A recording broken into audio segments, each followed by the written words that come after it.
अस्सलामुअलैकुम, आप देख रहे हैं प्रोग्राम रिपोर्ट कार्ड। मैं हूं मुबश्शिर हाशमी। नाज़रीन, ईरानी सुप्रीम लीडर आयतुल्लाह ख़amenei ने इसराइल पर बराह रास्त हमले का हुक्म दे दिया है। अमरीकी अखबार का दावा है कि तेहरान में हमास रहनुमा इस्माइल हनिया की शहादत के बाद ईरान ने अक़वाम मुत्तहिदा को आगाह कर दिया है कि मुनासिब वक्त पर इस दहशतगर्दी और मुजरिमाना फेल का जवाब देंगे। ईरानी पार्लियामेंट के स्पीकर मोहम्मद बाक़िर का कहना है कि हमारे मेहमान को हमारी सरजमीन पर निशाना बनाया गया, कत्ल किया गया। इस्माइल हनिया के कत्ल का जवाब सही वक्त और सही जगह पर होगा। इस सूरत हाल में पाकिस्तान की पोजीशन क्या होनी चाहिए, ये बात करेंगे। आज हमें पैनल में ज्वाइन करें सीनियर सहाफ़ी तज़कियाकार मज़हर अब्बास साहब, शहजाद इकबाल साहब, महमल सरफराज साहिबा, इरशाद भट्टी साहब। महमल, आपसे गुफ्तगू का आगाज़ करेंगे। इस तमाम तर मामले पर आपकी क्या राय है? पाकिस्तान की पोजीशन क्या होनी चाहिए? पाकिस्तान को क्या स्टांस अपनाना चाहिए? देखिए मुबश्शिर, पाकिस्तान की हिस्टोरिकली पैलेस्टाइन के ऊपर जो पोजीशन रही है वो यही है कि वहाँ पे ऑक्यूपेशन ख़त्म होनी चाहिए और उनको उनके हक मिलना चाहिए, उनको अपनी जगह जो मिलनी चाहिए। अब बात यह है कि पाकिस्तान की तो एक्चुअली इसके ऊपर पोजीशन बिल्कुल बहुत वाज़े है फ़लस्तीन के ऊपर और बिल्कुल क्लियर है। हम तो इसराइल को रिकग्नाइज़ भी नहीं करते। और ये जो अक्टूबर 7 से जो सारी जेनोसाइड जब से स्टार्ट हुई है, जो रिसेंट इतने महीनों से जो चल रही है, तो उसके ऊपर भी पाकिस्तान का एक वाज़े स्टांस है। अब ये जो सब कुछ हुआ है, हमने देखा है कि इजराइल पाकिस्तान, जाहिर बात है, मैंने जैसे कहा कि हमारा तो एक हिस्टोरिकली एक स्टांस रहा है पैलेस्टाइन के ऊपर और बिल्कुल ठीक मौक़िफ़ हमारा रहा है। लेकिन अब दुनिया के सामने भी एक चीज़ वाज़े हो गई है कि इजराइल चाहता ही नहीं है कि ये तनाज़े का कोई हल हो। हम कब से सुन रहे हैं कि सीज़ फायर और टॉक्स और निगोशिएशंस, लेकिन अगर आप वाकई इजराइल ये सीरियस होता है इन सारी चीज़ों में, तो वो जाकर ईरान के अंदर एक इस तरह की असैसिनेशन, वो भी हमास के लीडर की, कि जो निगोशिएशंस के अंदर इन्वॉल्व भी थे, वो चाहते ही नहीं है कि पीस हो। वो चाहते हैं प्रोवोक करना, पूरे मिडिल ईस्ट के अंदर वो एस्केलेशन चाहते हैं। इसलिए बार बार आपने देखा कि ईरान को भी वो प्रोवोक कर रहे थे, उनकी कॉन्सुलेट पे हमले से लेकर बाकी जिस तरह से असैसिनेशन, और अब तेहरान में जाकर इतनी बड़ी असैसिनेशन कर देना। तो मेरे ख्याल में इसके ऊपर भी पाकिस्तान का जो मौक़िफ़ है वो बिल्कुल वाज़ेह क्लियर होना चाहिए कि क्योंकि एक मुल्क के ऊपर हमला हुआ है, वहां पर जाकर असैसिनेशन इस तरह से की गई है इजराइल की तरफ से, कोई प्रोवोकेशन नहीं थी ईरान की तरफ से, कोई ऐसी चीज नहीं थी कि जिसके वजह से ये चीज हुई हो। तो अब ईरान के पास तो अपना सेल्फ डिफेंस और अपना जो भी उन्होंने जवाबी कार्रवाई करनी है उसका बिल्कुल हक है, और हम तो कोई डिक्टेट नहीं कर सकते, ना ही ये है कि दुनिया डिक्टेट कर सकती है। जिस मुल्क के साथ एग्रेशन हुआ है, जिस मुल्क के साथ ये चीज हुई है, वो किस तरह से इसको हैंडल करता है, ये उनकी अपनी सवाबदीद है। हाँ, मैं ये जरूर कहूंगी कि ठीक है, पाकिस्तान एक छोटा मुल्क है, एक हमने देखा कि एक इंटरनेशनल कम्युनिटी है, वेस्टर्न कंट्रीज और खास तौर पर अमरीका जो है वो इजराइल के साथ खड़ा है, और वो उनकी वहां पर फलस्तीनियों की जेनोसाइड के बावजूद जो है वो उन एग्रेसर्स के साथ खड़ा हुआ है और जुल्म के साथ खड़ा हुआ है। तो हमें जो है उसकी शायद उनके ऊपर इस चीज का इतना असर ना हो, लेकिन पाकिस्तान एज अ कंट्री ये हमेशा बिल्कुल ये बात छोड़नी नहीं चाहिए, हमेशा ये कहना चाहिए कि जो फलस्तीन के साथ हो रहा है वो किस तरीके से गलत है। सीज फायर होना चाहिए। सीज फायर के लिए जितने ममालिक है इकट्ठे होकर अगर कॉल देते रहे, बेशक अमेरिका और इजराइल जो है वो शायद उसकी बात ना सुने, लेकिन फिर भी ये बात हमें लाजमी करनी चाहिए क्योंकि ये एक प्रिंसिपल्ड मौक़िफ़ है, और पाकिस्तान का ओवरऑल भी अगर आप देखें तो फलस्तीन के ऊपर एक अच्छा प्रिंसिपल्ड मौक़िफ़। लेकिन महमद, कल के भी प्रोग्राम में हमने बात की मुस्लिम ममालिक के किरदार पर, दीगर मुस्लिम ममालिक की जानिब से भी मजम्मत की गई, पाकिस्तान की जानिब से भी शदीद मजम्मत की गई, लेकिन क्या वो वक्त नहीं आ गया कि मजम्मत से बढ़कर कुछ करना होगा पाकिस्तान को भी, दीगर ममालिक को भी? देखिए बशर, इसके अंदर पाकिस्तान या दीगर ममालिक जो हैं वो एक प्रेशर ही डाल सकते हैं। हमने देखा ICJ के अंदर भी जिस तरह से चल रहा है, सारा कुछ हो रहा है, एक ओवरऑल प्रेशर जरूर है, लेकिन क्योंकि एक सुपर पावर साथ है, बाकी भी वेस्टर्न ममालिक बहुत सारे, आपको पता है कि इसराइल के साथ है, इवन उनका मीडिया जो है वेस्टर्न मीडिया, उसके अंदर भी अगर आप देखें किस तरीके से एक हमें नजर आता है कि इसराइल की मजम्मत नहीं होती, बल्कि एक्चुअली पैलेस्टाइन वाली चीज को उस तरीके से रेज ही नहीं किया जाता। तो ये एक प्रॉब्लम दुनिया की है, लेकिन जैसा कि मैंने कहा कि पाकिस्तान हो या बाकी ममालिक हो, उनको फलस्तीन के ऊपर एक प्रिंसिपल स्टांस जो लेना चाहिए, जो ले रहे हैं उनको इस चीज से पीछे नहीं हटना चाहिए, और ये भी नहीं सोचना चाहिए कि अब हम खामोश हो जाएं क्योंकि शायद इसका कोई फायदा नहीं हो रहा। खामोशी इज नॉट एन ऑप्शन। सही। शहजाद, आपको क्या लगता है, जिस तरह हमने कल भी बात की, पाकिस्तान की पोजीशन क्या होनी चाहिए और दीगर मुस्लिम ममालिक की पोजीशन क्या होनी चाहिए, और क्या मजम्मत से सिर्फ काम होगा या कुछ बढ़कर करना होगा? बहुत शुक्रिया मुबश्शिर। देखें, एक तो जैसे अभी महमल ने भी एक्सप्लेन किया, पाकिस्तान की पोजीशन इस इशू पर बड़ी वाज़ेह है। जो इलीगल ऑक्यूपेशन है इसराइल की, वो ख़त्म होनी है। दूसरा, इस हवाले से भी पाकिस्तान की अपनी भी एक पोजीशन रही है कि कोई दूसरा मुल्क आपकी सॉवरेनिटी की खिलाफ वर्जी नहीं कर सकता, मदाखलत करके वहाँ पे जारियत नहीं दिखा सकता। पाकिस्तान खुद इसका विक्टिम रहा है, जब ड्रोन अटैक्स होते थे हम इसकी मजम्मत करते थे। हाँ, ये एक और बात है कि यहाँ पे हम ये कह सकते हैं कि हमारी उस पर शायद डुअल पॉलिसी थी, हम उनको फैसिलिटेट भी करते थे उनको हमें पता था वो कितने इफेक्टिव हैं, लेकिन फिर दूसरी तरफ हम ये भी कहते थे कि नहीं, ये मदाखलत बर्दाश्त नहीं होगी।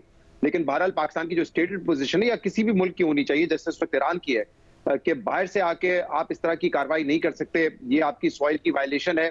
और कोई भी मुल्क हो ईरान की जगह, उसका रद्द-ए-अमल इसी तरह का होगा कि वो इसका जवाब देंगे, जहराना जवाब देंगे। लेकिन अब सवाल ये है कि पाकिस्तान की तो देखें, पाकिस्तान तो इसको हर फोरम पे जाके कंडेम कर सकता है। अब मुझे नहीं पता, कल फॉरेन ऑफिस का जो एक डॉक्यूमेंट था, जो प्रेस रिलीज थी, इस पे मैंने कुछ साथियों को देखा है, उस पे उन्होंने कहा कि एक जगह लिखा हुआ था इजरायली एडवेंचरिज्म, लेकिन जो एक और प्रेस रिलीज आई उसमें वो कह रहे हैं कि इजराइल का वर्ड हटा के सिर्फ एडवेंचरिज्म कर दिया है। I don't know if it's correct, और अगर ये करेक्ट है तो इसकी वजह क्या है। पॉसिबल एक रीजन इसका ये हो सकता है कि इजराइल ने कल तक शायद क्लेम नहीं किया था कि ये कार्रवाई हमने की है, शायद इसलिए थोड़ा सा हमारा फॉरेन ऑफिस जो है मोहतात रहा। लेकिन बहरहाल इसकी खुलकर मजम्मत करनी चाहिए। आपने देखा कि एक अटैक नहीं था, बैरूत में भी उन्होंने किया हिजबुल्लाह के खिलाफ, ईरान में भी किया हमास के खिलाफ, और इससे पहले भी जो इजराइल के एक्शन थे वो तो बड़े लाउड एंड क्लियर हैं कि वो नहीं चाहता कि इस खत्ते में स्टेबिलिटी आए, और उनका एक ही हदफ है कि एस्केलेशन करे। और वो कल भी आपने सुना, जो उनके बयानात यही थे कि जब तक हमास का खात्मा नहीं होगा वो ये जंग नहीं खत्म करेंगे। जो कुछ जंग बंदी के हवाले से भी थे मुज़ाकरात, अब वो किस तरह आगे से बढ़ेंगे, क्योंकि जो उनका पॉलिटिकल लीडर था इस्माइल हानिया, उसको आपने जो है असैसिनेट कर दिया है। तो इजराइल का जो इस वक्त हदफ है, जो उनका इरादा है, वो तो बड़ा वाज़ेह है। अब आज मैंने भी ये सारे स्टेटमेंट्स देखे जिनको आपने दोहराया कि ईरान की तरफ से बड़ा इस वक्त गुस्से का इज़हार किया जा रहा है, लेकिन फ्रैंकली ईरान किस तरीके से इसको रिएक्ट करेगा, दैट इज द क्वेश्चन। ये तो बड़ा क्लियरली लग रहा है कि इजराइल जो है या उसकी जो इंटेलिजेंस एजेंसीज हैं वो कहीं ना कहीं पेनिट्रेट कर गई हैं ईरान में, इसीलिए इस तरह का एक हाई प्रोफाइल वहां पे उन्होंने असैसिनेशन कंडक्ट किया है। और उसी दिन किया है जब डिप्लोमेटिकली एक इंपॉर्टेंट डे था, नए प्रेसिडेंट ने ओथ लिया था, और उसके बाद ही ये कार्रवाई जो है वहां पे की गई। तो इससे तो एक डबल मैसेज भी दिया गया है कि हमने अपने दुश्मन को भी मारा है, और वो मारा भी ईरानियन सॉइल पे, जिसको जो दूसरा इजराइल का दुश्मन है। तो अब ये तो एक मोसाद की कार्रवाई हो सकती है, इंटेलिजेंस उनका जो है उन्होंने इंटरवीन किया है उसमें। ईरान कैसे करेगा, क्योंकि इससे पहले जब कॉन्सुलेट पे हमला हुआ था और ईरान ने कोई 300 या 400 मिसाइल दागे थे, तो उनकी रफ्तार जितनी थी उस हवाले से भी हमें पता है, और ये पता था कि ईरान के जो मिसाइल्स हैं उसको काउंटर करने का भी पूरा प्लान बना लिया गया था। एक तो आयरन डोम इजराइल के पास पहले ही मौजूद है, फिर दूसरे ममालिक ने भी कहा कि हम भी इनको इंटरसेप्ट करेंगे। तो उन मिसाइल का कोई इफेक्टिवनेस हमें नहीं नजर आई थी, कोई ऐसा नहीं था कि इजराइल को उससे नुकसान हुआ हो। तो अब ईरान कैसे रिस्पॉन्ड करेगा, किस तरीके से वो करेगा, आई डोंट नो, क्योंकि यहाँ तो हम देख रहे हैं कि एक बहुत ताकतवर कुव्वत है जिसके पास जदीद असला है, जिसकी एजेंसीज बड़ी स्ट्रांग है। ईरान कैसे करेगा, आई एम नॉट श्योर कि वो किस तरह इसका जवाब देंगे। लेकिन शहजाद, अब जिस तरह जी महमल एक सवाल बस शहजाद से, फिर मैं आपकी तरफ आता हूँ कि जिस तरह ईरान की जानिब से इसराइल पर बराह रास्त हमले का हुक्म दे दिया गया है ईरानी सुप्रीम लीडर आयतुल्लाह खamenei की जानिब से, अगर हालात मजीद कशीदा होते हैं, सूरत हाल मजीद कशीदा होती है, पाकिस्तान पड़ोस में है, पाकिस्तान का तब क्या स्टांस होना चाहिए? देखिए, पाकिस्तान ऑब्वियसली, पाकिस्तान या किसी भी मुल्क का इस वक्त यही स्टांस होगा कि खत्ते में एस्केलेशन ना हो, और ईरान भी आई एम श्योर ये सोच रहा होगा कि अगर हमने इसका जवाब देना है तो जवाब इस किस्म से हो कि हमारा जो बदला लेने की ख्वाहिश है वो भी पूरी हो जाए, उनकी अवाम भी मुतमईन हो जाए, लेकिन ये कहीं से स्पायरल ना कर जाए जिसकी वजह से ये कॉन्फ्लिक्ट और ज्यादा बढ़ जाए। पाकिस्तान हमेशा ये बात करता है कि पीसफुली इसको खत्म होना चाहिए, मुज़ाकरात के जरिए जंग बंदी होनी चाहिए। तो मेरे ख्याल से पाकिस्तान की भी ख्वाहिश तो यही होगी कि इस खित्ते में ये जंग एस्केलेट ना करे, क्योंकि आपको पता है जंग किसी के भी फेवर में नहीं होती।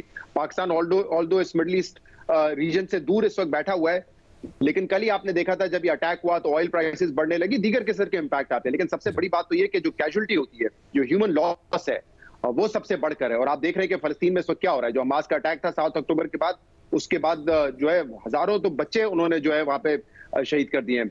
तो मेरे ख्याल से पाकिस्तान की ख्वाहिश तो यही होगी कि ये मामला जो है एस्केलेट ना हो मजीद। सही। महमल, क्या कहना चाहेंगे आप? जी, मैं मुबशर जैसा शहजाद जो बात कर रहा था कि जो अगर जिसने भी यानी अगर मोसाद ने किया है तो उन्होंने पेनिट्रेट किया ईरान के अंदर।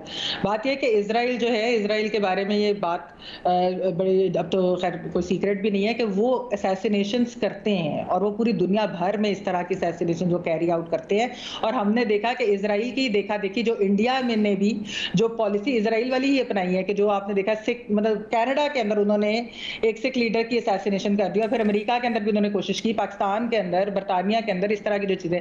तो जो एक इजराइल की पैलेस्टाइन की पॉलिसी हम देखते हैं कि भारत ने भी मकबूजा कश्मीर में बिल्कुल उसी तरह की पॉलिसी अपनाई है, और दुनिया में भी अब ये जो इंटरनेशनल असैसिनेशन और इस तरह की जो अटेम्प्ट्स हैं, तो ये चीज भी एक है। तो इजराइल तो एक एग्रेसर है, बहुत बड़ा एग्रेसर है। अच्छा, आपको मुबशर एक चीज और मैं जो कहना चाहती हूँ ये कि आप ये देखें कि वो फलस्तीनियों की तो जो शहादतें हो रही है, जो उधर जेनोसाइड कमिट कर रहे हैं इजराइल, आप ये देखें जर्नलिस्ट को किस तरह से वो टारगेटेड किलिंग कर रहे हैं। अल जजीरा की जिस तरह जो कल रिपोर्टर और कैमरामैन की को उन्होंने असैसिनेट किया, टारगेटेड असैसिनेशन अटेम्प्ट थी, मतलब असैसिनेशन अटेम्प्ट नहीं, सॉरी, टारगेटेड असैसिनेशन थी। तो आप मुझे ये बताइए कि जर्नलिस्ट इतने ज्यादा जो है उनको असैसिनेट किया गया, उनको टारगेटेड मारा गया है, उसके बावजूद दुनिया के अंदर कहां आवाज उठ रही है इसके लिए? सहाफियों को जिस तरीके से इजराइल मार रहा है अपना काम करने के लिए, तो मेरे ख्याल में इसके ऊपर पोजीशन पाकिस्तान की तो खैर वाज़ेह है ही, लेकिन दुनिया की भी जो बाकी ममालिक हैं उनको इसके ऊपर बिल्कुल खामोश नहीं रहना चाहिए। वहां पर जो इस वक्त हो रहा है, जुल्म हो रहा है, उसको हम मतलब उसका हम बता भी नहीं सकते। उसके आप वीडियोस देख लें, कई दफा देखी भी नहीं जाती, इतना जुल्म हो रहा है वहां पे। मज़हर साहब, ईरानी रद्द-ए-अमल मुमकिना तौर पर किस लेवल तक हो सकता है, और जिस तरह ईरान का इसराइल पर बराह रास्त हमले का हुक्म दे गया है, तो किस लेवल तक ये जा सकती है बात? सूरत हाल कितनी कशीदा हो सकती है? पाकिस्तान की पोजीशन इस तमाम तर मामले में अब तक क्या होनी चाहिए? देखिए, दो चीज़ें हैं। एक तो ये कि हमें क्या करना चाहिए और हम क्या कर सकते हैं, ये दो मुख्तलिफ चीज़ें हैं। हमें क्या करना चाहिए, ज़ाहिर है आपको इस चीज़ को मद्देनज़र रखना चाहिए कि अगर ये फुल फ्लैज वॉर में तब्दील हो जाती है और वाकई ही ईरान कोई फुल फ्लैज वॉर की तरफ जाता है, जिसके मुझे बहरहाल चांसेस बहुत कम नज़र आते हैं, लेकिन अगर बराह रास्त अटैक हो जाता है और काउंटर अटैक हो जाता है तो आप इस खत्ते में बच नहीं सकते। अमेरिकन इन्वॉल्वमेंट होगी। अमेरिका ने क्लियरली कहा है कि अगर फुल फ्लैज वॉर हुई तो वो इसराइल का साथ देंगे। इसराइल के साथ का मतलब ये कि अगर ईरान के साथ जंग हो रही है तो बहुत मुश्किल है कि पाकिस्तान इस खत्ते में अपने आप को किसी तरह महफूज कर सके, इसलिए कि अमेरिकन का प्रेशर पाकिस्तान पर आएगा। क्या पाकिस्तान अपने अड्डे दे सकता है? ये सारी चीज़ें जो आगे की हैं सोचने की, कि अगर ऐसी सिचुएशन, देखिए इसराइल ने क्या मैसेज दिया है। इसराइल ने मैसेज दिया है कि वो दुनिया का सबसे बड़ा दहशतगर्द है, और इसराइल ने मैसेज दिया है कि उसको अमेरिका की मुकम्मल पुष्टपनाही हासिल है।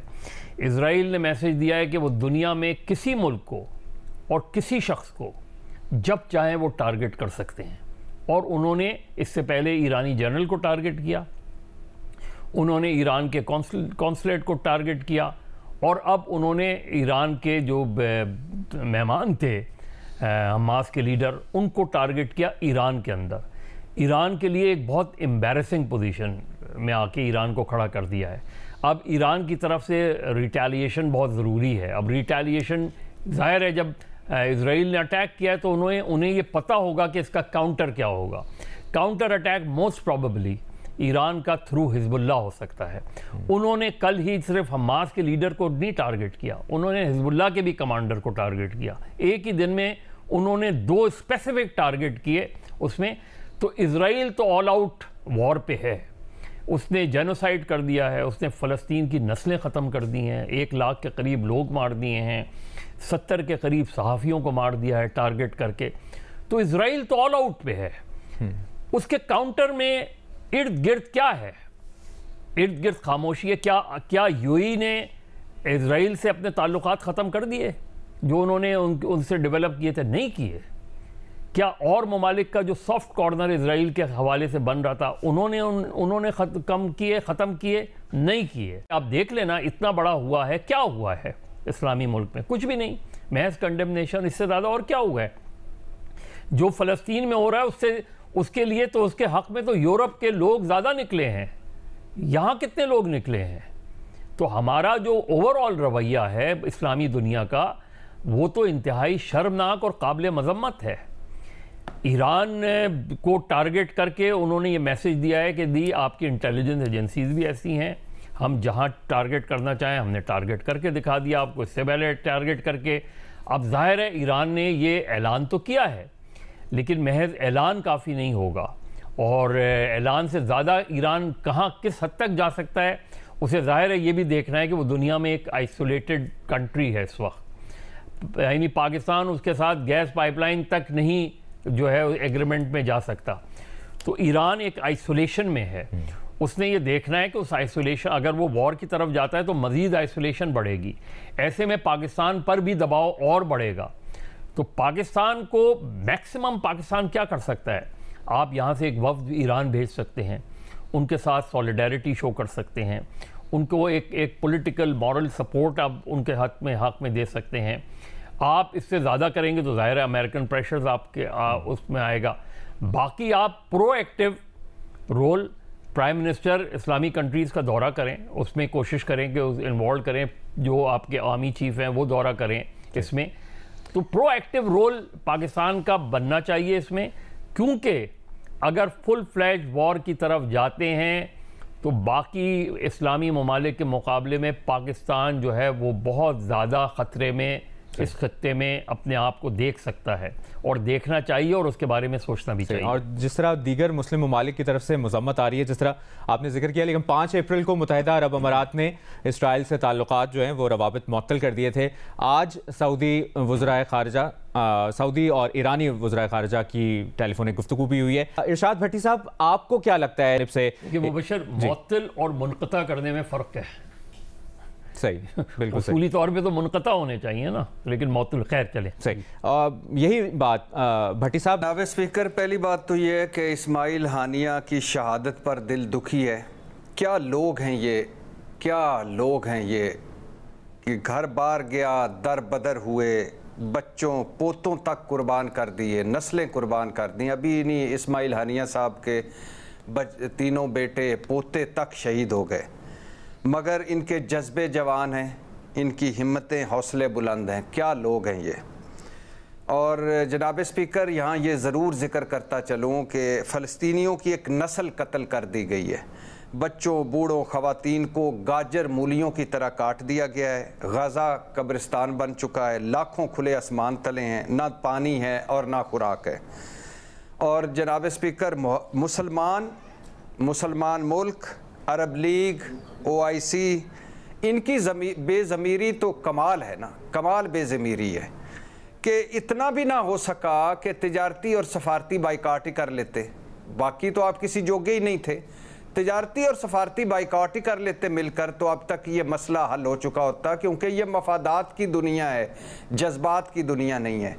अगर तिजारती और सफारती बाइकाट पूरे मुस्लिम दुनिया कर लेती तो अब सूरत मुख्तलिफ होती। गज़ा में मुअज़्ज़ब दुनिया जनाब स्पीकर, जो यूक्रेन पे दुखी होती है, तरक्की याफ्ता दुनिया जिनके कुत्ते बिल्लियों पर जो जुल्म पर रो पड़ते हैं, वो इस नस्ल कुशी में ना सिर्फ चुप रहे बल्कि शरीक रहे इस नस्ल कुशी में।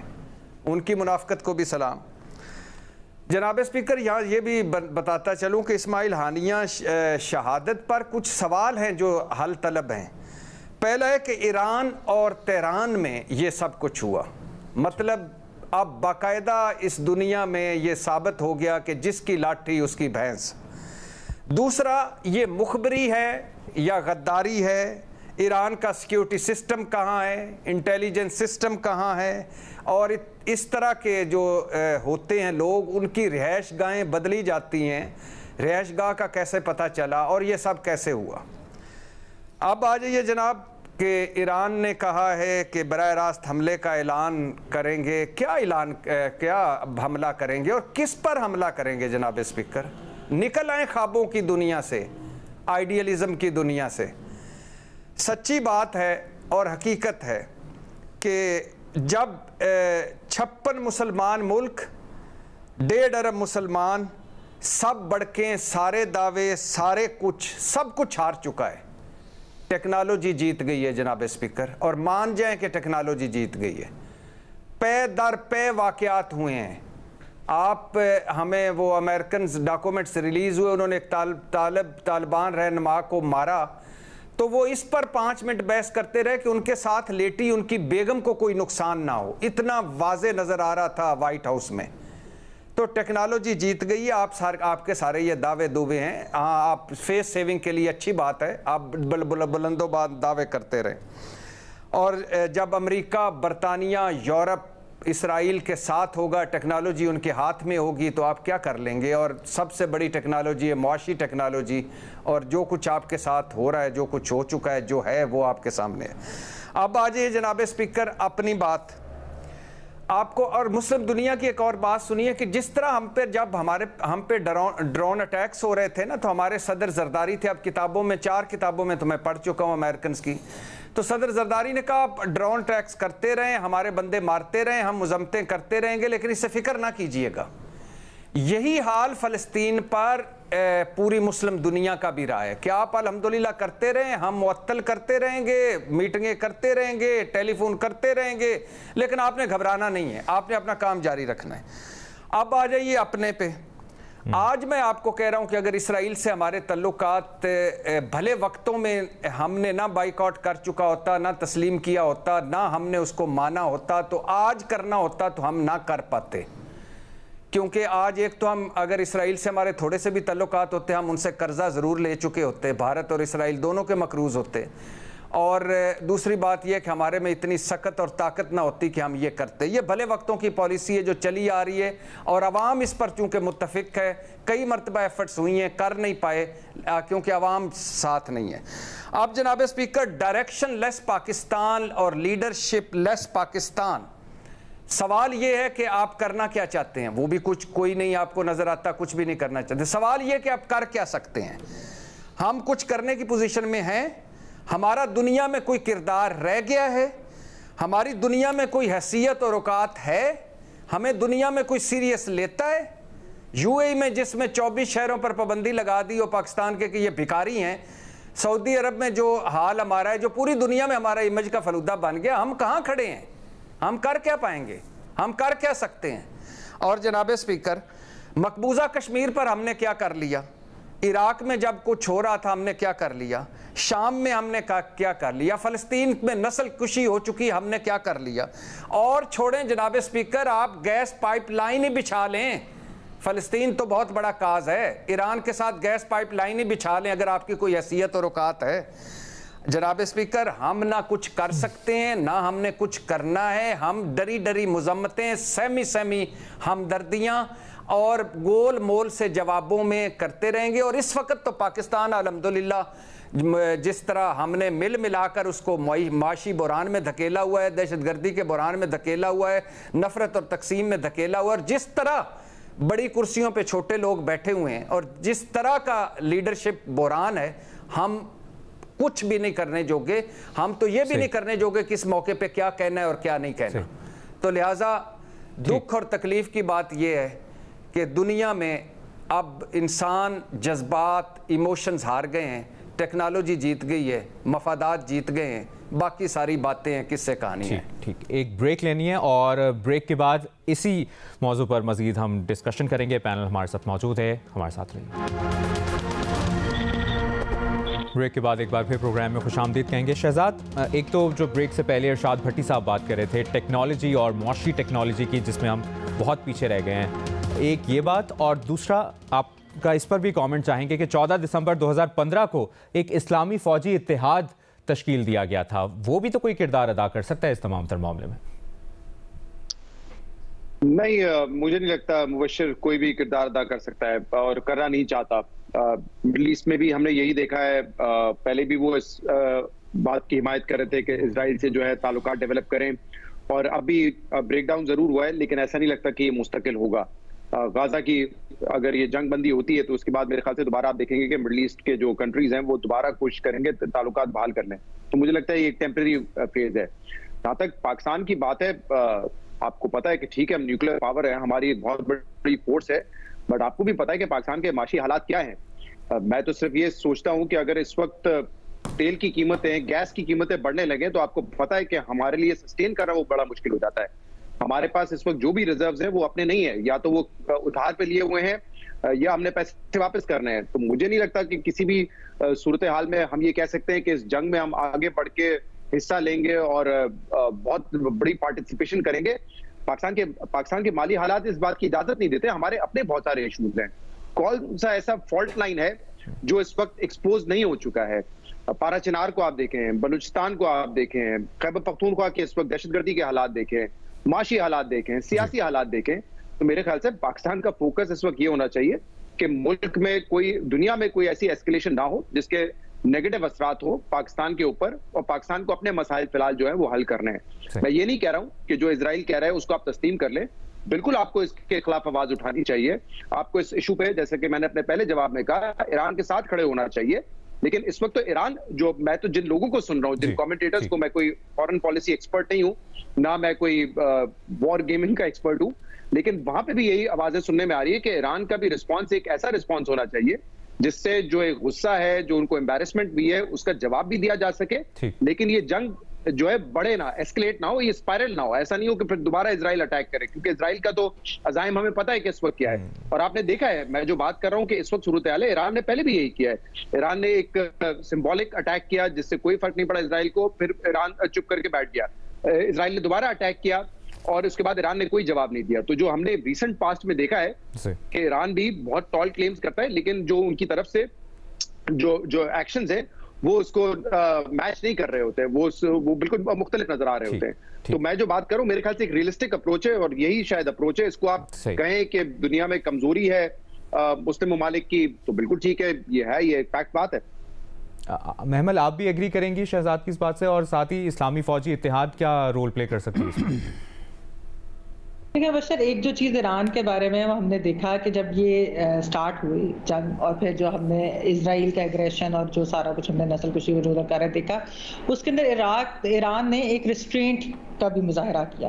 और जब उनको प्रोवोक किया गया इजराइल की तरफ से, उनके कॉन्सुलेट पे हमला या बाकी चीज़ें, उसकी उन्होंने बिल्कुल उन्होंने जवाब जरूर दिया, लेकिन वो भी रिस्ट्रेंट के साथ, क्योंकि वो ये नहीं चाहते थे कि दुनिया के अंदर कोई इस तरह का एक चीज़ नज़र आनी चाहिए कि ये फ़लस्तीन के साथ एक जुल्म हो रहा है, वहाँ पर नस्ल कुशी हो रही है और अग्रेसर इजराइल है, और कोई और मुल्क जो है वो इस तरह से, उनका रोल नहीं है इस चीज़ के अंदर। इसलिए ईरान ने बहुत ज़्यादा रिस्ट्रेंट का मुजाहरा किया कि ये ना हो कि दुनिया की एक नज़र जो है वो डाइवर्ट हो जाए कि जी ईरान कर रहा है कुछ, या ईरान जंग चाहता है, या ईरान इस तरह की चीज़ चाहता है, इसलिए उन्होंने नहीं किया। लेकिन आप ये देखिए कि इजराइल जो है वो बार बार ईरान को प्रोवोक कर रहा है। कोई भी चीज़ हो, वो चाहता ही नहीं है कि इस खित्ते के अंदर कोई पीस, कोई स्टेबिलिटी, कोई भी इस तरह की चीज़ आए।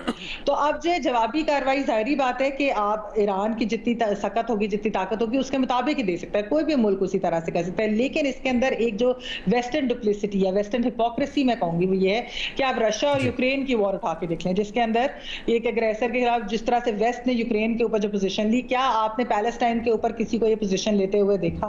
क्या आपने ये जो चीज है, अच्छा जहां तक स्टेट से नहीं ली, अवाम, हाँ स्टेट की बात कर रहे हैं, जी बिल्कुल गवर्नमेंट्स की बात कर रहे हैं, स्टेट्स के अलावा, चंद यूरोपियन स्टेट्स के अलावा मोस्टली वेस्टर्न स्टेट ने, खासतौर पे अमेरिका ने जिस तरीके से इजराइल को मतलब वेपन्स भी प्रोवाइड कर रहे हैं, पैसा भी दे रहे हैं, सब कुछ दे रहे हैं, वो कहाँ जो है कह रहे हैं कि जंग बंदी या इस तरह की चीज करें, वो चीज हमारे से पहले वो अफोर्ड भी नहीं कर सकते, चाहे डेमोक्रेट्स हो। तो जो आप ये कह रहे हैं कि इस्लामी इत्तेहाद है, वो देखिए इस वक्त जो है हर कोई वो यही चाहता है कि सीज फायर हो, ना कि मजीद एस्केलेशन हो। इजराइल अकेला मुल्क है जो चाहता है एस्केलेशन हो और बहुत ज्यादा एस्केलेशन हो, वो नहीं चाहता कि कुछ। एक तो जो महमल भी बात कर रही है, और अगर ईरान की जानिब से हमला होता है तो फिर प्रैक्टिकली ईरान के साथ दीगर आलमी ममालिक में कौन साथ उनका दे सकता है इस सिचुएशन में? देखिए, कुछ बहुत तल्ख हकीकतें हैं इस्लामी दुनिया की।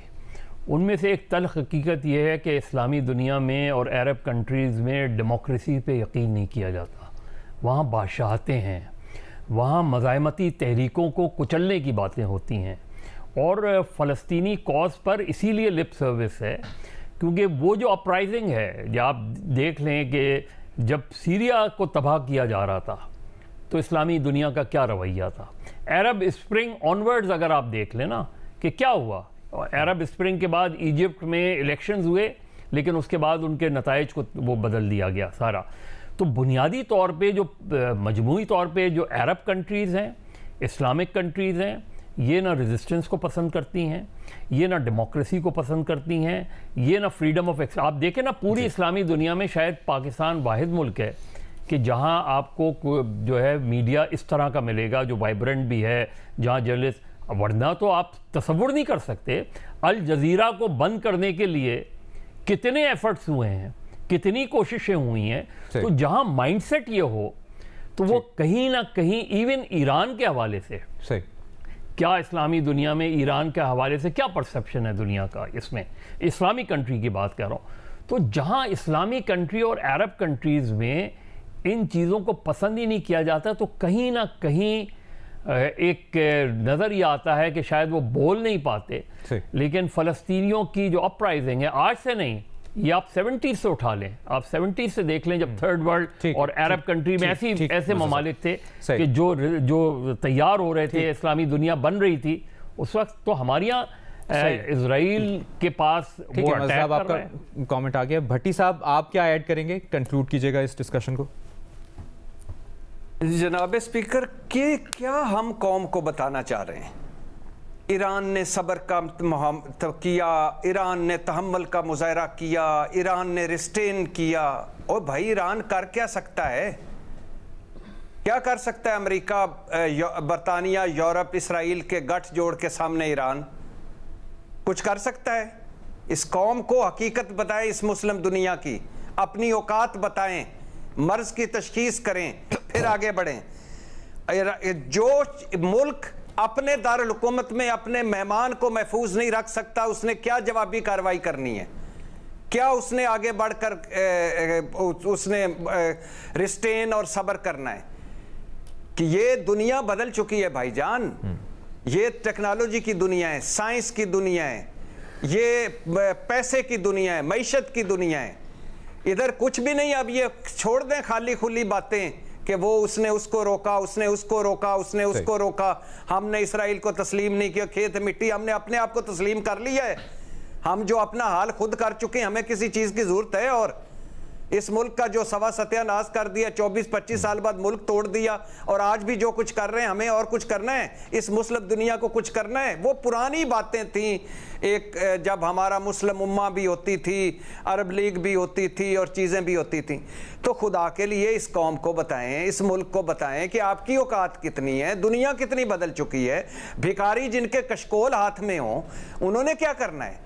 और जो अपने मेहमान को अपने घर में महफूज ना रख सके, उन्होंने क्या करना है? ठीक है। और जो सही, आपका कमेंट आ गया भट्टी साहब। एक ब्रेक लेनी है और ब्रेक के बाद एक और अहम सवाल अपने पैनल के सामने रखेंगे। हमारे साथ ब्रेक के बाद खुशामदीद। खलीजी ममालिक में पाकिस्तान के खिलाफ सोशल मीडिया पर मनफी प्रोपेगेंडा करने वालों के खिलाफ सख्त कार्रवाई की गई है। मुलविस अफराद को सजाओं और मुल्क बदरी का सामना है। मुत्तहिदा अरब अमीरात के कराची में काउंसिल जनरल ने जियो न्यूज़ से गुफ्तगू में बताया है कि मनफी प्रोपेगेंडा में मुलविस 5 से ज़ायद पाकिस्तानियों को उम्र कैद जैसी सजाएं भी दी गई हैं। गिरफ्तार बेशतर अफराद को UAE से मुल्क बदर कर दिया गया है।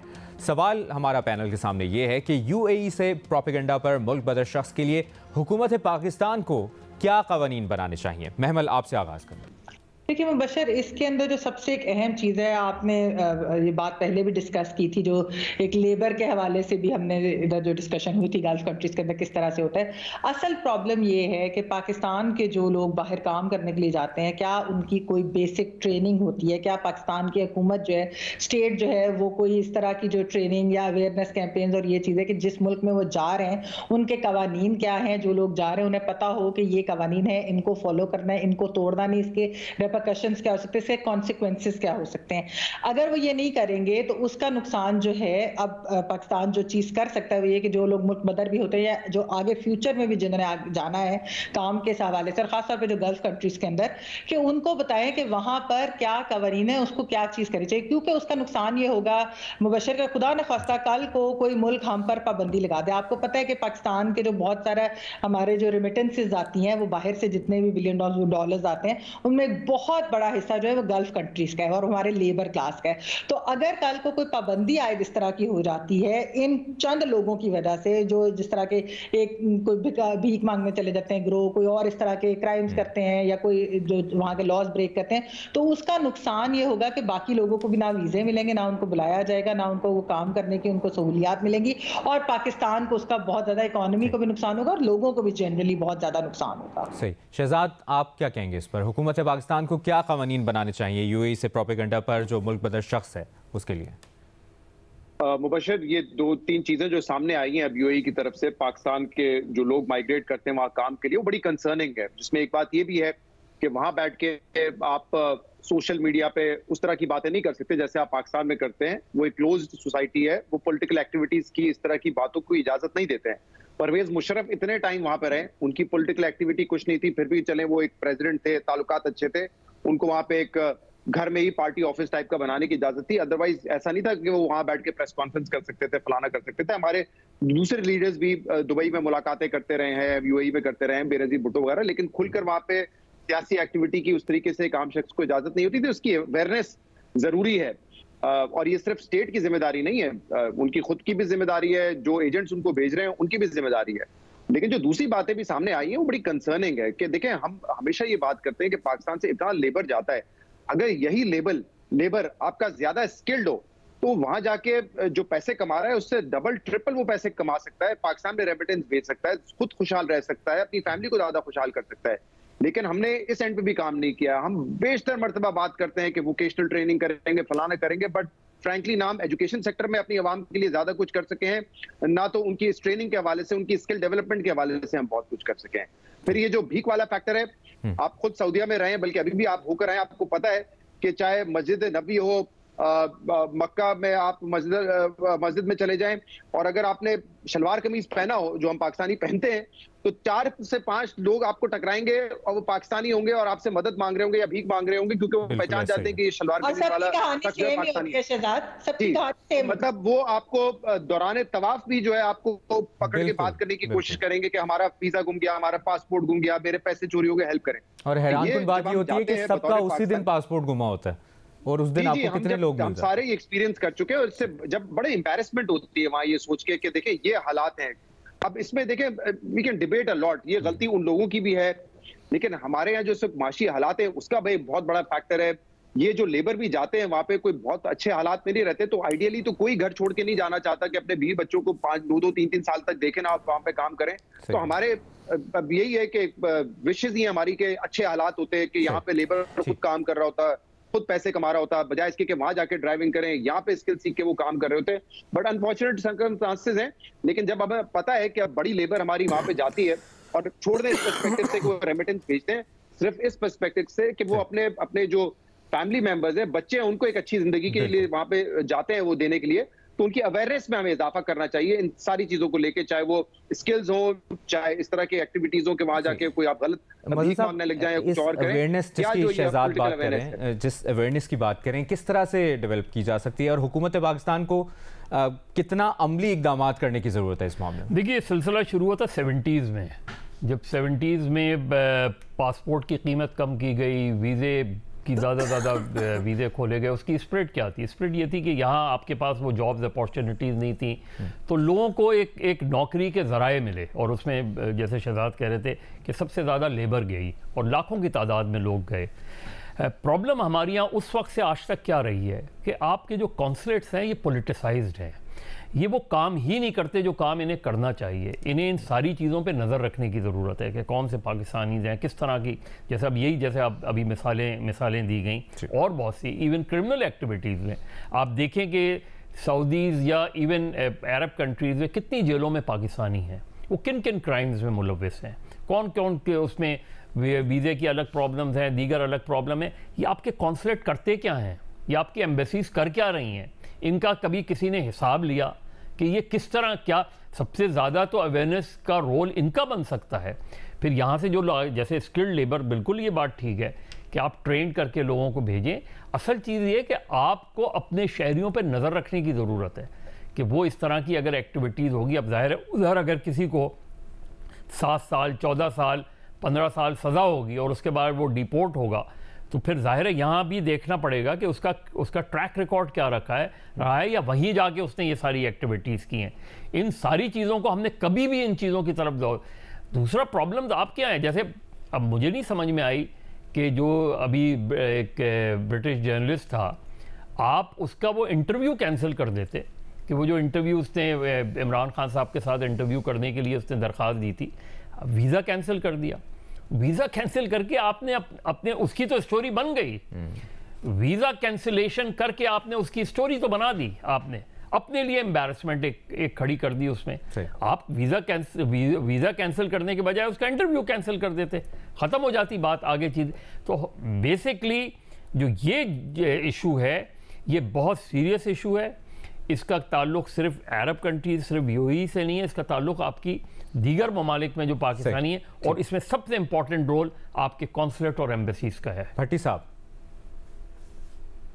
जनाब स्पीकर, पहली बात तो ये है कि मैं ये नहीं मानता कि अवेयरनेस होनी चाहिए, लेकिन ये मैं नहीं मानता कि अवेयरनेस नहीं है। माशाल्लाह दुबई यूएई में नवाज शरीफ साहब का अपनी बेटे की वो कंपनी में मुलाजम थे, चेयरमैन थे और अकामा था। खैर से इससे बड़ी अवेयरनेस क्या है कि हमारा 3 दफ़ा का वज़ीर आज़म उसका अकामा दुबई का था। और खैर से इस और जिस तरह वो केस चला है, इतनी अवेयरनेस क्या चाहिए। ख्वाजा आसिफ साहब एक जुमला मैं अप्रिशिएट करना चाहता हूँ भट्टी साहब को एक चीज, इसके बाद आप प्लीज सवाल कंटिन्यू कीजिएगा कि दूर दूर तक नहीं सोचा जा सकता था कि इस सवाल में नवाज शरीफ को आपको कैसे लेकर आएंगे। यही आर्ट है। शुक्रिया सर। नहीं शुक्रिया सर, मैं असल में आपने बजा फरमाया, लेकिन अवेयरनेस की चूंकि बात हुई, पहले मेरे ज़हन में भी नहीं था, चूंकि बात अवेयरनेस की हुई मैंने कहा इतनी अवेयरनेस हो चुकी है। अच्छा, ख्वाजा आसिफ साहब हुनरमंद, इनके अकामे में लिखा हुआ था हुनरमंद मजदूर नंबर 303। अब इससे बड़ी और मजे की बात है, इनको नहीं किया गया, इनके अकामे नहीं खत्म किया गया कि ये किसी मुल्क में सियासत कर रहे हैं, ओहदे हैं इनके पास। सवाल कुछ यूं है कि हुकूमत पाकिस्तान को क्या कवानीन बनाने चाहिए। सर, हुकूमत पाकिस्तान ने नवाज शरीफ साहब के लिए क्या कर लिया, ख्वाजा आसिफ साहब के लिए क्या कर लिया, और फिर माशाल्लाह पैमरा कवानीन भी हैं, हद के इज्जत के पुराने कवानीन भी हैं, FIA भी है, पुलिस भी है, हद के इज्जत का नया कानून और ट्रिब्यूनल्स भी बन रहे हैं, पीका एक्ट और पीका की अदालतें भी बन रही हैं, साइबर क्राइम एजेंसी भी बन रही है। तो और वैसे भी आजकल सीजन है, आर्टिकल 6 लगा दें इन पे, जो वापस आते हैं ना उन पे, या उन पे बगावत के मुकदमे कर दें, ताकि एक मरतबा 2-4 पे आर्टिकल 6 लग गया, 2-4 पे बगावत के मुकदमे हो गए, ट्रायल भी हो जाएगा आर्टिकल 6 का, बगावत का ट्रायल भी हो जाएगा, यानी वो गड्डी जो है उसका उसकी सर्विस भी हो जाएगी, पर रनिंग भी हो जाएगी और काम भी बन जाएगा। मेरा ख्याल है ये कर दें दोनों, और अवेयरनेस भी इससे काफ़ी हो जाएगी। वैसे तो जो हमारे बड़ों ने अवेयरनेस फैला दी है उसके बाद ज़रूरत तो नहीं है। और अभी आखिरी एक बात बता दूं जनाब स्पीकर, अभी एक बंदा पकड़ा है, बेहोश हो गया किसी सड़क पर, तो उसको उन्होंने अस्पताल ले गए तो 5,34,000 उसकी जेब से निकले हैं, और पासपोर्ट निकला जिसपे सऊदीया के वीज़े काफ़ी लगे हुए हैं। तो अल्हम्दुलिल्लाह उन्होंने पता हम अवेयरनेस कैसे फैलाई, जब उसको होश आ गई तो पैसे भी वापस किए और पासपोर्ट भी वापस किया। अब करना ये चाहिए था कि एक पुलिस की गाड़ी जाती एयरपोर्ट पे, उनको किसी जहाज में बिठाती और कहती कि अपनी अगली मंजिल सऊदीया की तरफ निकल जा, और सलूट मारती कि बड़ा अच्छा काम कर रहा है। तो माशाल्लाह बहुत अवेयरनेस है, आप फिक्रमंद ना हो, बड़ों ने भी फैलाई और नीचे भी अल्हम्दुलिल्लाह आ रहे हैं, और पाकिस्तान जिंदाबाद। सवाल वहीं का वहीं है कि मुल्क बदर शख्स के लिए हुकूमत पाकिस्तान को क्या कवानीन बनाने चाहिए थे, उसका जवाब आपने नहीं दिया। महमल, आप कुछ कहना चाह रही? मैंने जवाब कर दिया है भट्टी साहब, सवाल पूछ रहे हैं। अच्छे आपको आंसर क्या मिल रहा था मिस्टर, क्या हो गया? और अभी भी जवाब चाहिए जनाब स्पीकर आपको, तो फिर आपकी मैं समझ और बूझ को भी सलाम है। इसी बात पे हम इस प्रोग्राम को वाइंड अप करते हैं। बहुत बहुत शुक्रिया आपका मज़हर अब्बास साहब, शहजाद इकबाल साहब, महमल सरफराज साहिबा, इरशाद भट्टी साहब। नाज़रीन, प्रोग्राम देखने का शुक्रिया, अपना ख्याल रखिएगा, अल्लाह हाफ़िज़।